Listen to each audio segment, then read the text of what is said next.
Kifayatul awam, mana semuanya? Apa?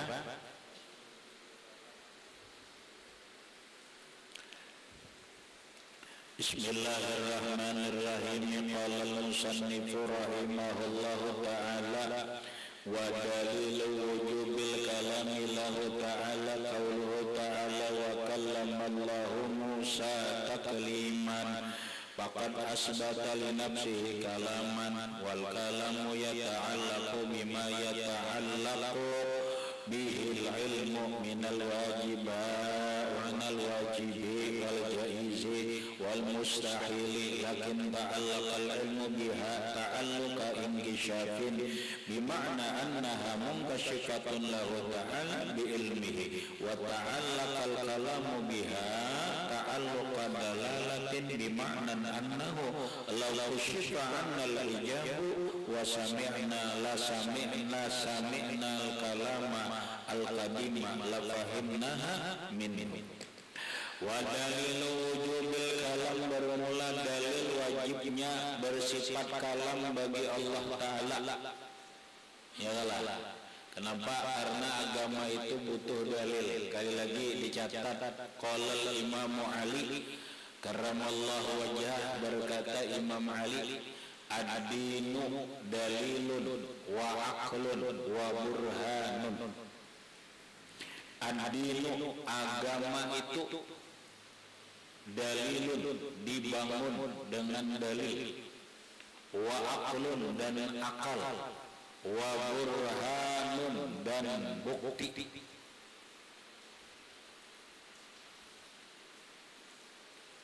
Ad-dinu agama itu dalilun berdasarkan dalil, wa aqlun dan masuk akal berdasarkan akal, wa burhanun dan berdasarkan bukti.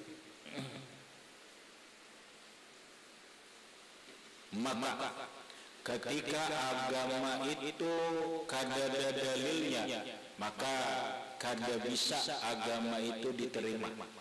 Agama ada dalilnya. Yang kedua, agama itu harus masuk akal. Kalau agama sebuah ajaran tapi kada masuk akal, maka ajaran itu akan ditinggalkan orang. Lagi, sebuah ajaran kalau tidak rasional, kalau tidak masuk akal, ajaran itu hanya doktrin, hanya halu, hanya cerita, maka agama itu akan ditinggalkan oleh orang. Kenapa? Karena agama itu didasari dengan rasionalitas atau didasari dengan akal, dalil dan akal. Wa burhan, dan ada buktinya. Ada buktinya. Jadi setiap ajaran agama, ajaran agama itu harus ada dalilnya. Yang kedua ada rasionalnya, masuk akalnya. Yang ketiga ada buktinya. Ada buktinya. Nah, supaya apa? Supaya agama itu diterima oleh orang. Kita tidak bisa beragama hanya karena doktrinisasi, bahasa orang sekarang, karena hanya dogma, doktrin. Ikan bilang ada kayak ini, dalilnya mana? Rasanya akal ini kada menerima, cuman begini. Coba kan aneh nih. Bini, bila keluar rumah kelihatan rambut masuk neraka. Memang begini, cuma keluar rambut aja masuk neraka. Kan begitu, kita butuh penjelasan, butuh dalil nang kawa dalil nang kuat, kemudian akan menerima. Bini cuma terbuka rambut, kan terbuka rambut keluar rumah masuk neraka.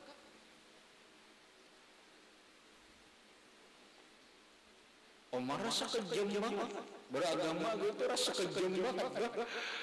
Kan hanya cuma membuka rambut, tidak ada ini dan itunya, tidak ada dampak ini dan itunya, langsung dihukum neraka. Orang secara akal kada menerima, masa disnya agama ini cuma membuka rambut, keluar rumah ke palatar, terbuka rambut, diponis ikam neraka adalah nenek. Ya Allah, ada hadisnya, makanya perlu telahan, perlu pemahaman, perlu penjelasan dalil itu dan yang kayak apa menurut pemahaman yang sebenarnya itu dalil. Ini biar kita paham bahwa agama itu dibangun dengan dalil. Dalilnya adalah Al-Quran, dalilnya hadis Nabi, ijma' ulama, kemudian dibangun oleh akal kita menerima. Akal itu menerima. Dan buktinya, buktinya begini.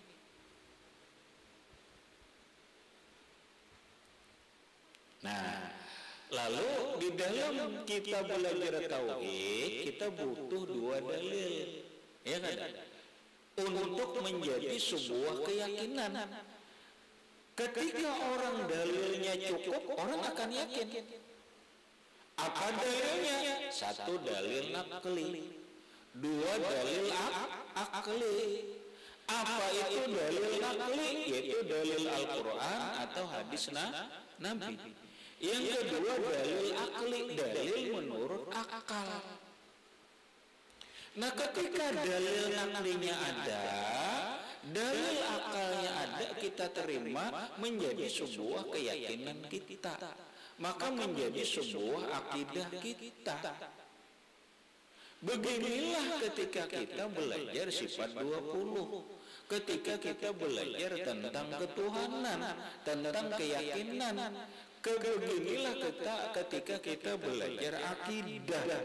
Akidah itu, keyakinan itu akan mantap di dalam hati kita kalau ada dalilnya, ada rasionalnya. Pahamlah? Dalilnya ada, dalil akalnya ada, dalil akalnya ada.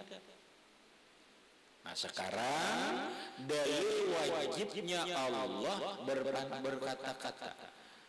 Kita dijelaskan bahwa Allah Subhanahu wa Ta'ala berkata-kata, bahasa kita berpandir-pandir. Tuhan itu berkata-kata dengan kalamin azalin bila sautin wala alpin, dengan kalamnya Allah yang kadim, tanpa suara, tanpa huruf, dengan penjelasan yang telah lewat. Dalilnya mana? Nah, sekarang dalilnya ada. Dalil lewat Al-Quran. Allah berfirman, qauluhu ta'ala, firman Allah Ta'ala, wa kallamallahu Musa taklima. Wa kallamallah, dan berkata-kata Allah Musa, lawan Nabi Musa, takliman sebagai perkataan. Bahasa daerah kita, Tuhan berpandir lawan Nabi Musa. Tapi dengan pandiran yang tidak ada suaranya, tidak ada hurufnya, yang bisa dipahami oleh Nabi Musa. Yang kalam itu kalamun nafsil azali, kalam nafsi yang azali. Itu tak ya. Nah, ini jelas nih dalilnya dalam Al-Quran. Wa kallamallahu Musa taklima. Allah berkata-kata lawan Nabi Musa di saat apa? Di saat Nabi Musa ke Jabal Tur Sina. Ya. Nabi Musa miqat itu mendatangi ke satu tempat, bertahanus, beruzlah, berkhalwat selama 40 hari 40 malam di Jabal Tur Sina di Mesir. Nabi Musa menyendiri, lalu pada akhirnya sukses. Nabi Musa berkata-kata lawan Allah. Saat itu Nabi Musa mendapat wahyu, mendapat kitab yang bernama Taurat.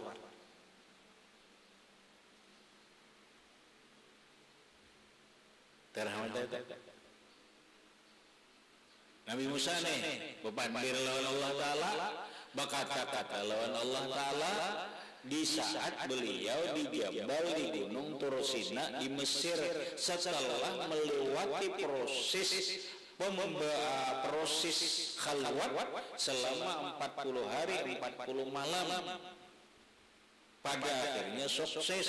Nabi Musa berkata-kata lawan Tuhan, mendapat wahyu dari Allah bernama kitab Taurat. Kita kisah sedikit. Bulik Nabi Musa dari Jabal Tursina, beliau bertutup muha, bertutup muha. Nah, bertutup muha kita. Bulik inilah bertutup. Lain dicadar lah, tutup ini. Sampai ke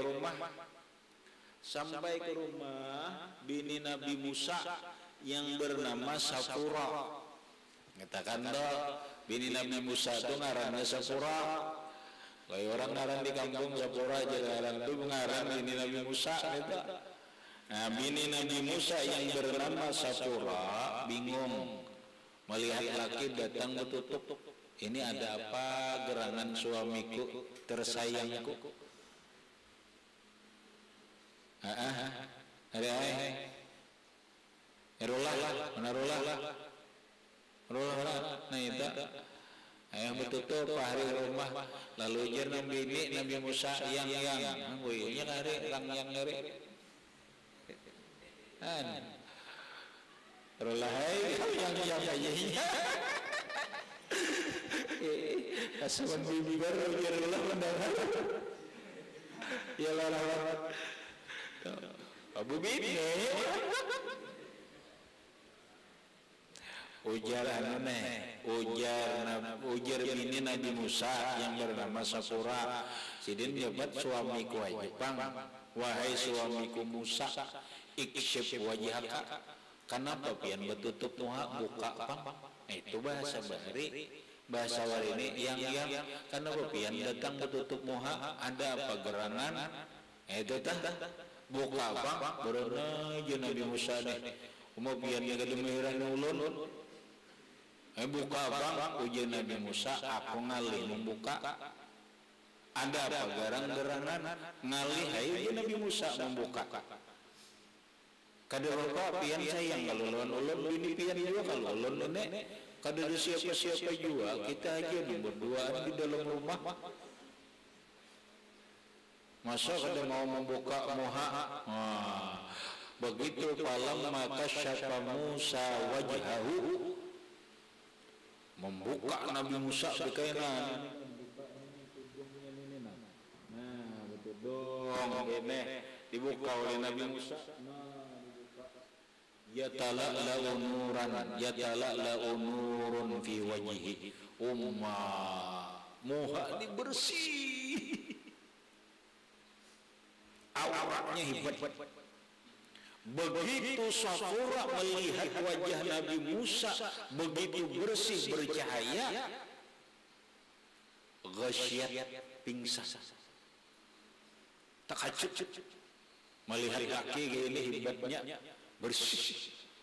Falamma faqat, begitu Sapura ini siuman dari pingsannya, qalat, dia berkata, ya Musa zawwijni fil jannah. Musa, jadikan ulun ini bini pian di dalam surga. Nah, kenapa setelah Sapura melihat suaminya ini ternyata hebat. Bahasa orang sekarang melihat laki bakar amat. Nampak lagi ini laki hebat banget nah mau bersih bakar amat. Lalu lu ucapai, jadikan ulun lah bini pian jangan di dunia aja sampai ke surga.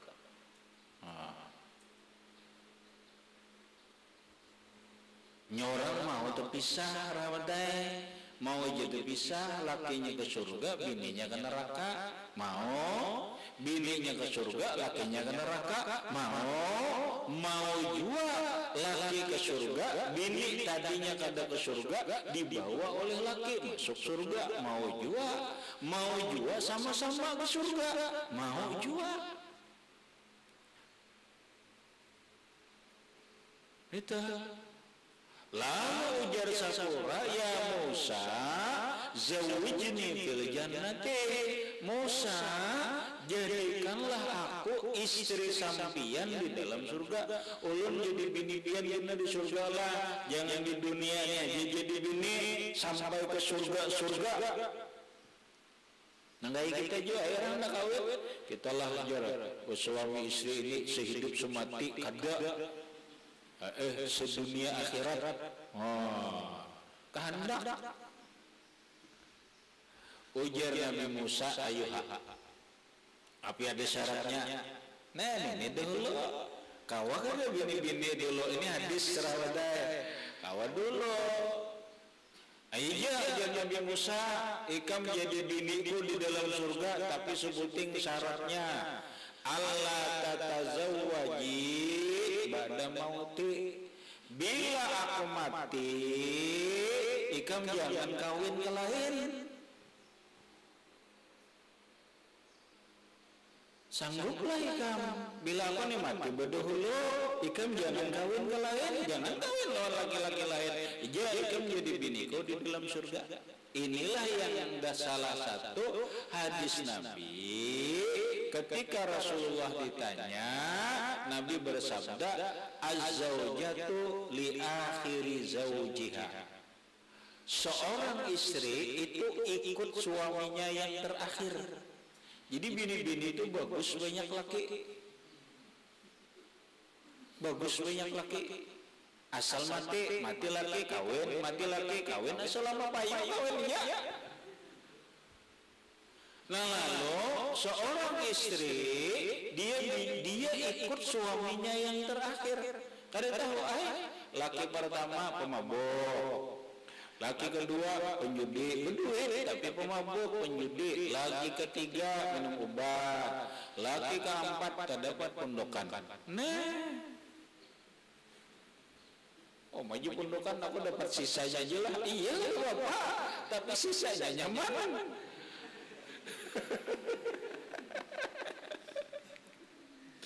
Dapat laki nang keempat pondokan juga sudah juga nang ketiga juga.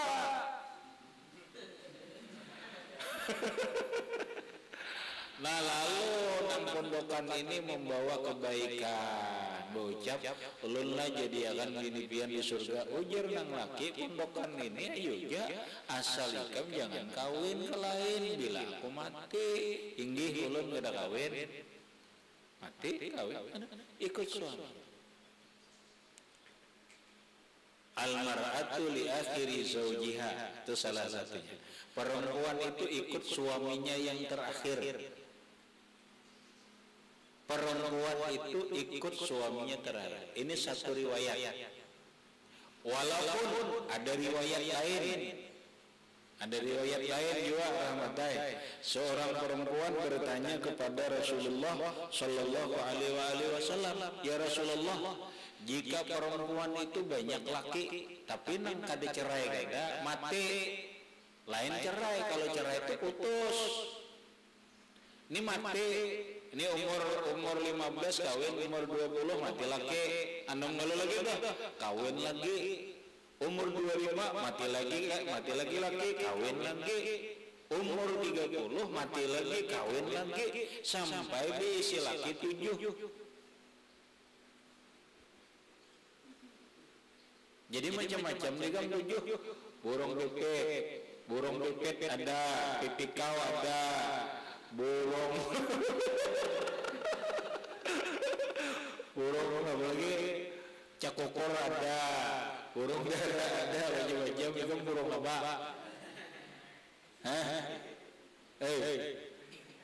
Burung apa? Burung pipit, ganal halus balik. Oh iya, Ada burung pipit. Aku aja lengkap sudah makan burung pipit, burung pipit kau. 7 lagi. Lalu perempuan ini bertanya, tapi katakan bukan yang cerai lah, yang meninggal dunia. Ya Rasulullah, jika seorang perempuan banyak suami 5 umpamanya punya suami mati, laki kawin, mati kawin, di akhirat dia ikut siapa?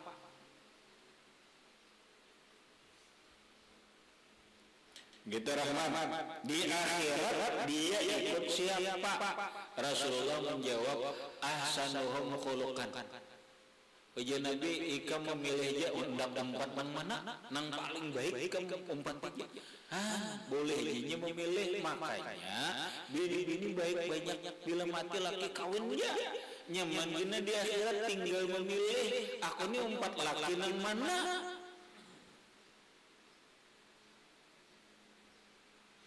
Nah tinggal 2 hadis, artinya hendak hadis ikam kawaja makai re nang hadis tadi ikam yang ai menenak lawan kita berdua terus bila aku mati jangan kawin lah inggih pas kawin mati anom kesian bangetnya mati laki umur hanya 35 kada kawin kayak pemaharit kawin tapi pisah lawan laki iya am manajer gede ngalih kalau nang pertama tadi baik itu Pak pun ikam bila aku mati lah kawin lawan laki-laki tapi nang baik pada aku silakan ikam kawin nyaman ikam kena akhirat terserah milih aku kah milih mana kah terserah aja ikam nak milih aku milih apa. Nah itu jadi 2 riwayat. Riwayat pertama, seorang perempuan itu ikut suaminya yang terakhir. Riwayat yang kedua, seorang perempuan yang banyak suami, dia di akhirat tapi dengan syarat bukan kawin cerai kada, tapi meninggal kawin. Di akhirat dia terserah pilih mau ikut suami yang mana. Artinya bini-bini bila mati laki baik kawin itu aja alih-alih baik kawin habis boleh bisa. Jadi wa kallamallahu Musa taklima faqad asbata li nafsihi kalaman faqad maka sungguh asbata menetapkan Allah li nafsihi bagi dirinya kalaman akan kalam. Kan Allah menetapkan bahwa Allah Ta'ala itu bersifat kalam. Nah wal kalamu yata'allaqu bima yata'allaqu bihil ilmu. Timbul pertanyaan, kalam ini hubungannya kemana? Kalam Allah Ta'ala ini berkaitan berhubungan dengan apa yang berkaitan oleh ilmu. Kemana ta'alluq ilmu, ke situ juga ta'alluq kalam. Kemana ta'alluqnya? Minal wajibi wal jaizi wal mustahili. Berta'alluq kepada yang wajib, berta'alluq kepada yang jaiz, berta'alluq kepada yang mustahil. Lakin tetapi ta'alluqul ilmi bima ta'allaqal ilmu, tetapi ilmu itu berta'alluq ta'alluqa inkisyafin, sebagai ta'alluqnya terbuka. Ta'alluq ilmu itu kan inkisyaf terbuka, maka ketika orang dita'alluqi ilmu Allah Ta'ala semuanya terbuka, nampak tidak ada yang tersembunyi.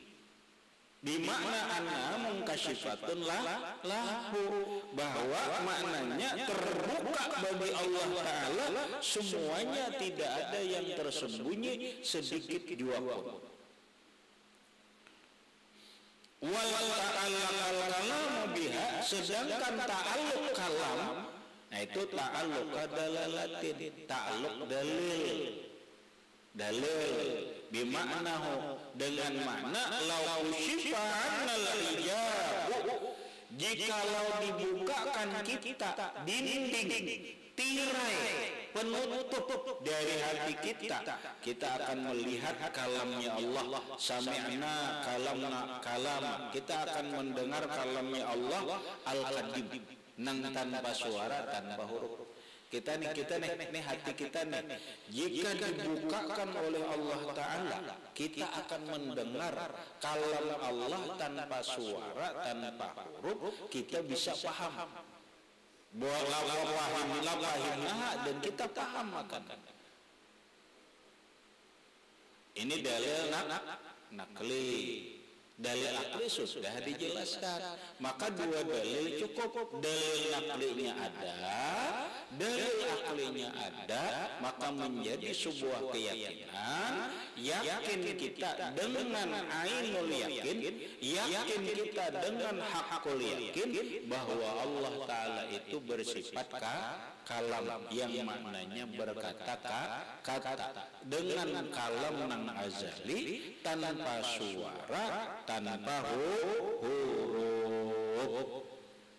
Kemudian as-sifatur rabi'ata asyarata min sifatihil wajibati lahu ta'ala kaunuhu qadiran. Sifat yang wajib bagi Allah Ta'ala yaitu keadaan Allah Ta'ala itu kuasa. Sekarang sifat qadirun, muridun, alimun, hayyun, sami'un, basirun, mutakallimun ila akhirih. Wallahu a'lam bishawab. Nggak situ aja.